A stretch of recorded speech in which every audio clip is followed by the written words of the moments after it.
பள்ளியினுடைய நிர்வாக குழுவுக்கு ஆசிரியர் பெருமக்களுக்கு முதலில் என்னுடைய வாழ்த்துக்களையும் பாராட்டுகளையும் நான் தெரிவித்துக் கொள்ள கடமைப்பட்டிருக்கின்றேன்.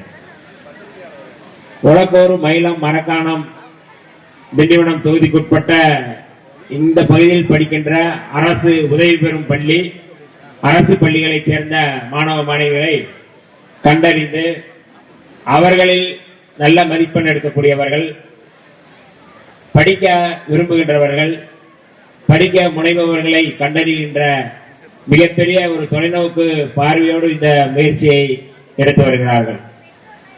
அதுவும் பெருந்தலைவர் காமராஜர் அவர்களுடைய பிறந்த நாள் ஜூலை 15. அந்த நாள் பள்ளி நாளாக இருப்பதால் வெவ்வேறு கிராமங்களிலிருந்து வருகின்ற பள்ளிகளில் படிக்கின்ற மாணவ மாணவிகள் அந்த விடுமுறையை நாம் வீணாக்கிவிட்டு இங்கே வருவதை விட்டுவிட்டு விடுமுறை காலத்தில் அவர்களுக்கான அந்த விருதை வழங்க வேண்டும் என்ற நோக்கத்தோடு இந்த நிகழ்வை நடத்தி வருவதாக மரியாதைக்குரிய ஐயா பேராசிரியர் கல்விமணி அவர்கள் சொன்னார்கள். அவர் சொல்லும்போது மிக முக்கியமான செய்தி, அரசு உதவி பெறும் அல்லது அரசு பள்ளிகளில் இருக்கின்ற மாணவ மாணவிகளை கண்டறிவது அப்படிங்கிறது ரொம்ப முக்கியமான செய்தியா நான் பார்க்கின்றேன். இன்றைக்கு கல்வி தனியார் நிறுவனங்களில் படித்து அங்க போனாதான் நல்லா படிக்க முடியும் என்கின்ற ஒரு கவர்ச்சியை அல்லது ஒரு மாயையை உருவாக்கி வருகிறார்கள். சிபிஎஸ்இ மூலமாக இன்றைக்கு ஒன்றிய பாஜக அரசு மும்மொழி கொள்கையை திணித்து அதில் இந்தியை கட்டாயமாக்கி இருக்கிறார்கள். அரசு பள்ளிகளை, அரசு உதவி பெறும் பள்ளிகளில் படிக்கின்ற மாணவ மாணவிகளை நாம் செழுமைப்படுத்தி அவர்களை ஊக்கப்படுத்துகின்ற ஒரு தொலைநோக்கு செயல் திட்டத்தை முன்னெடுத்தால்தான் சிபிஎஸ்இ போன்ற கவர்ச்சியை நோக்கி செல்லக்கூடிய அந்த நகர்வை நாம் தடுக்க முடியும் என்பதைத்தான் இந்த முன்னெடுப்பு நமக்கு உணர்த்துகின்றது. அந்த வகையில் இந்த முன்னெடுப்பை நடத்துகின்ற பேராசிரியர் கல்விமணி அவர்கள் சொல்லும் பொழுது, இதே பள்ளி தாய் தமிழ் தொடக்க பள்ளி அரசு உதவி பெறும் பள்ளியாக மாற்ற வேண்டும், எய்டட் ஸ்கூலாக மாற்ற வேண்டும் என்கின்ற கோரிக்கையும் ஐயா அவர்கள் வைத்தார்கள். அப்பொழுதுதான் பள்ளி இங்கே இருக்கின்ற பணி செய்யக்கூடிய ஆசிரியர் பெருமக்கள் அரசுடைய சம்பளத்தை வாங்க முடியும், அரசை இதை நல்லபடியாக நிர்வாகம் செய்ய முடியும் என்று சொன்னார்கள். நான் அப்பொழுது சொன்னேன், மரியாதைக்குரிய மாண்புமிகு பள்ளி கல்வித்துறை அமைச்சரிடம் நான் உங்களை அழைத்து செல்கின்றேன். அவர் மூலமாக மாண்புமிகு முதல்வர் அவர்களை சந்தித்து கட்டாயம் இந்த பள்ளியை அரசு உதவி பெறும் பள்ளியாக நாம் மாற்றுவதற்கு எல்லா வகையிலும் நாம் உதவி செய்வோம் என்று நான் சொல்லியிருக்கிறேன். ஆகவே மரியாதைக்குரிய பேராசிரியர் கல்விமணி அவர்கள் இன்றைக்கு நேற்றைக்கல்ல, நீண்ட காலமாக எங்களுக்கு தெரியும். முதல்வரில் விடுதலை சிறுத்தைகள் சார்பில் எங்களுடைய கட்சியினுடைய தலைவர் விருது வழங்க வேண்டும் என்று ஒரு முடிவெடுத்த போது, தலித் மக்களுக்காக, தலித்துகளுக்காக பாராட்டக்கூடிய தலித் அல்லாத சமுதாயத்தைச் சேர்ந்த பெருந்தகைகள், ஆற்றல் மிகுந்த களப்போராளிகளை கண்டறிந்து அவர்களுக்கான விருதை நாம் வழங்குவது என்பது மிக முக்கியமானது. ஆகவே அந்த விருதை நாம் வழங்க வேண்டும் என்றால் முதலில் வழங்க வேண்டிய ஒரு ஆற்றல் மிகுந்த செயற்பாட்டாளர், களப்பணியாளர், தலித் அல்லாத சமுதாயத்தைச் சேர்ந்தவர், தலித்துகளுக்காக, பழங்குடிகளுக்காக தன்னை ஒப்படைத்து அர்ப்பணித்துக் கொண்டிருக்கின்ற மிகச்சிறந்த மனிதர் பேராசிரியர் கல்யாணி. அவருக்கு தான் இந்த விருதை வழங்க வேண்டும் என்று அவர் அறிவித்தார்கள் தலைவர் அவர்கள். அவர் பேர் பேராசிரியர் கல்யாணி தான்.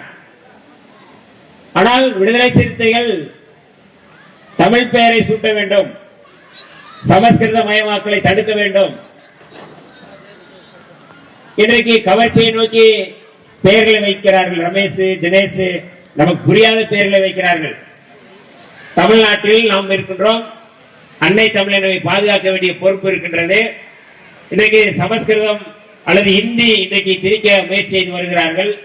இதை தடுத்து நிறுத்த வேண்டிய பொறுப்பு இருக்கிறது என்கின்ற அடிப்படையில் தான் எங்களுடைய தலைவர் எழுச்சி தமிழர் அவர்கள் அன்றைக்கு இந்த பெயர்களை எல்லாம் நீக்கிவிட்டு தமிழ் பெயர்களை சூட்டினார்கள். அப்படி தமிழ் பெயர்களை சூட்டும் பொழுது பேராசிரியர் கல்யாணி என்கின்ற பெயரை பேராசிரியர் கல்விமணி என்று முதலில் மாற்றிய மிக முக்கியமான முன்மாதிரி ரோல் மாடல் என்று சொல்வார்களே, அப்படிப்பட்டவர் தான் நம்முடைய பேராசிரியர் கல்விமணி அவர்கள். அன்றைக்கே பெரிய அளவுல வந்து அது பாராட்டப்படக்கூடியதாக இருந்தது. இன்றைக்கும் நாம் வந்து தமிழை முன்னிற்க வேண்டிய தேவை இருக்கின்றது. இன்றைக்கு இந்தியும் சமஸ்கிருதம் திணித்துக் கொண்டிருக்கிறது ஒன்றிய பாஜக அரசு. இதை தடுக்க வேண்டிய பொறுப்பு இருக்கிறது என்பதை உணர்ந்துதான் இன்றைக்கும் தமிழ்நாடு முழுக்க எங்கு போனாலும் தமிழில் பெயர் சூட்டக்கூடிய ஒரு நிகழ்வை அறிவிக்கப்படாமல் அதை முன்னெடுத்து வருகின்ற ஒரு இயக்கம், பேரியக்கம் விடுதலை சிறுத்தைகள். நம்முடைய தலைவர் எழுச்சி தமிழர் தொல்காப்பியன் திருமாவளவன் அவர்கள் என்பதை நாடறியும் ஊரறியும். ஆக அப்படிப்பட்ட மரியாதைக்குரிய பேராசிரியர் கல்யாணி அவர்கள் ஒரு கோரிக்கை வைக்கிறார்கள். இந்த பள்ளி எய்டட் ஸ்கூலாக மாற்ற வேண்டும், அரசு உதவி பெறும் பள்ளியாக மாற்ற வேண்டும் என்று கோரிக்கை வைத்திருக்கிறார்கள். கட்டாயம் அவருடைய கோரிக்கை நிறைவேற்றுவதற்கு நான் அவரோடு இணைந்து செயல்படுவேன் என்பதில் எந்த மாற்று கருத்தும் இல்லை. நான் இந்த திண்டிவனம் தொகுதியில தேர்தலில் நிற்கும் பொழுது நம்முடைய மரியாதைக்குரிய ஆசிரியர் ஏழுமலை அவர்கள் சொன்னார்கள், பணம் வாங்காமல் பழங்குடி மக்கள் பானை சின்னத்திற்கு வாக்களித்தார்கள் என்று. முதலில் அவர்களுக்கு என்னுடைய நன்றியை இந்த இடத்தில் நான் சொல்ல கடமைப்பட்டிருக்கின்றேன். அதில் ஒரு செய்தியை அவர் விட்டுவிட்டார்.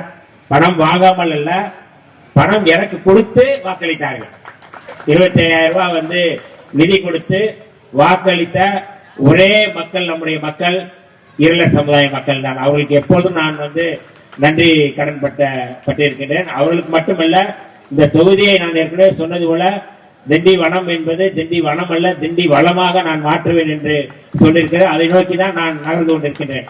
என்னென்ன பெற வேண்டும், என்னென்ன வாங்க வேண்டும், என்னென்ன என்பதை அந்தந்த துறைவார ரீதியான அமைச்சரிடம் நான் சொல்லி இந்த திண்டிவனம் தொகுதியை இந்த பட்ஜெட் முடிந்தவுடனே அதற்கான செயல் திட்டங்களை, அதற்கான செயலாக்கங்களை நான் கொண்டு வருவதற்கு முனைந்து கொண்டிருக்கேன். அதற்கு உங்களுடைய ஒத்துழைப்பு வேண்டும். எந்த பிரச்சனையானாலும் உடனே வந்து மக்கள் பிரச்சனையை கேட்டு மக்களோடு மக்களாக இருக்க வேண்டும் என்கின்ற எப்போதும் இருந்து வருகிறவர்கள் தான் நாங்கள். புதிதாக சட்டமன்ற உறுப்பினராக அல்லது வந்து அமைச்சராக இருப்பதனால் அப்படி அல்ல. நம்முடைய துரைக்கண்ணு அவர்கள் சொல்லும் போது சொன்னார்கள், இந்த எல்லா இடங்களும் நீங்க போறீங்க, எல்லாம் பிரச்சனை பேசுறீங்க, நல்லா செய்யறீங்க அப்படின்னு சொன்னாரு. இதை இதுக்கு முன்னாடி வந்து அன்அபீஷியலா செஞ்சோம், இப்ப அபீஷியலா செய்யறோம். இதுதான் ரெண்டுக்கும் பெரிய வித்தியாசம் இல்ல. இதுக்கு முன்னாடி இதே வேலையை தான் நாங்க செஞ்சோம். இப்ப அதை வந்து நம்ம அமைச்சரா இருந்து செய்யறோம், அவ்வளவுதான். வேற ஒன்றும் வித்தியாசம் இல்லை. இந்த மக்களோடு மக்களாக மக்களுடைய பிரச்சனைகள், அவர்களுடைய உரிமைகளை, அவர்களுக்கான தேவைகளை நிறைவேற்றுவதற்காகத்தான் இன்றைக்கு நாங்கள் வந்து இருக்கிறோம். ஆகவே அப்படிப்பட்ட ஒரு நிகழ்வை இன்றைக்கு வந்து மிக சிறப்பாக இந்த திண்டிவனம் தொகுதியை மாற்றுவதற்கு உங்களுடைய ஒத்துழைப்பை முதலில் கோர கடமைப்பட்டிருக்கின்றேன். இன்றைக்கு பெருந்தலைவர் காமராஜர் அவருடைய இந்த பிறந்தநாள் விழா அவர் கல்வி வளர்ச்சி நாள் அல்லது கல்வி நாள் என்று தமிழ்நாடு முழுக்க நாம் முன்னெடுத்து வருகின்றோம். ஆனால் ஆளுகின்ற பாஜக அரசு கல்வியை இன்றைக்கு தனியார் மயப்படுத்துவதில், கல்வியை இன்றைக்கு சமஸ்கிருதமயப்படுத்துவதில் அல்லது இந்தி மயமாக்குவதில் அவர்கள் வந்து துடித்துக் கொண்டிருக்கிறார்கள்.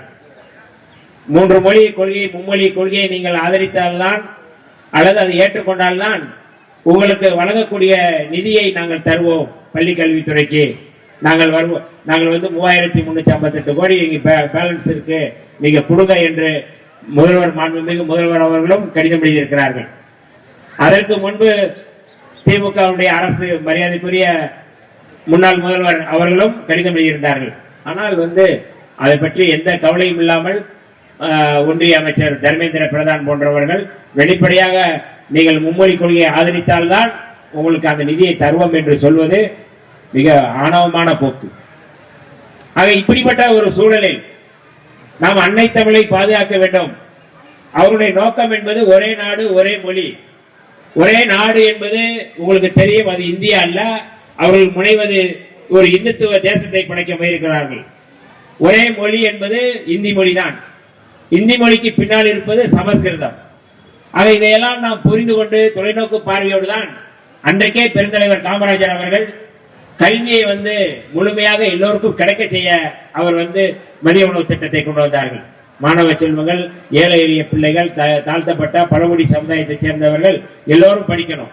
இந்த கல்வியை ஒரு குறிப்பிட்ட சமுதாயம் மட்டும் அதை எடுத்துக்கொள்கிறது. கல்வி எல்லோருக்கும் போய் சேரவில்லை. அதை முன்னுணர்ந்தவர் தான் பெருந்தலைவர் காமராஜர் அவர்கள். அவர் அந்த முன்னெடுப்பின் அடிப்படையில் தான் இன்றைக்கு என்னை போன்றவர்கள் அல்லது எல்லோரும் பள்ளியிலே அரசு பள்ளியிலே படித்து இன்றைக்கு இங்கே வந்திருக்கின்றோம்.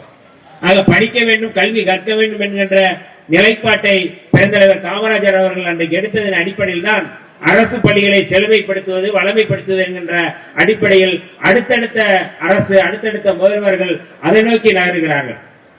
மதிய உணவு திட்டமா, அதோட கூடுதலா என்ன கொடுக்கணும், முட்டை கொடுக்கணுமா, சத்துணவு கொடுக்கணுமா என்று அடுத்தடுத்து அதை வலிமைப்படுத்துகின்ற, அதை விரிவாக்கம் செய்யக்கூடிய முயற்சியை செய்தார்கள்.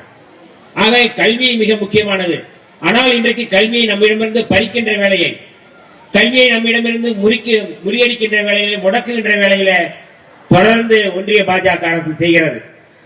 அவர்கள் எப்படியாவது இந்தியை திணிப்பது அல்லது சமஸ்கிருதத்தை திணிப்பது என்பதை தாண்டி ஒவ்வொரு மாநிலத்துடைய மொழியை அழித்தொழித்து விட்டு ஒரே மொழியாக இந்தியா முழுக்க அவர்கள் இந்தியை கொண்டு வர முயற்சி செய்வது என்பது புரட்சியாளர் அம்பேத்கர் யாத்து கொடுத்த அரசியலமைப்பு சட்டத்துக்கு எதிரானது, பன்முகத்தன்மைக்கு எதிரானது, மாநில உரிமையை பாதுகாக்க வேண்டிய எல்லோருக்குமான மிக சவாலான ஒரு செய்தி.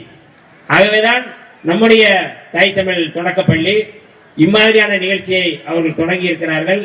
அதை முன்னெடுக்கிறார்கள். இது மென்மேலும் பரவ வேண்டும், விரிவாக்கம் செய்ய வேண்டிய தேவை இருக்கின்றது. நம்முடைய மாணவ மாணவிகளுடைய அந்த கல்வியுடைய தரத்தை உயர்த்த வேண்டிய தேவை இருக்கின்றது. அவர்கள் தாய் தமிழ் பள்ளிகளை படித்தாலும் அவர்களுடைய அந்த பயணம், அந்த சிறகுகள் விரிவாக பறக்க வேண்டும் என்று சொல்லி எல்லா பிள்ளைகளுக்கும், மாணவ செல்வங்கள் அத்தனை பேருக்கும் வாழ்த்துக்களை தெரிவித்து விடைபெறுகிறேன். நன்றி, வணக்கம்.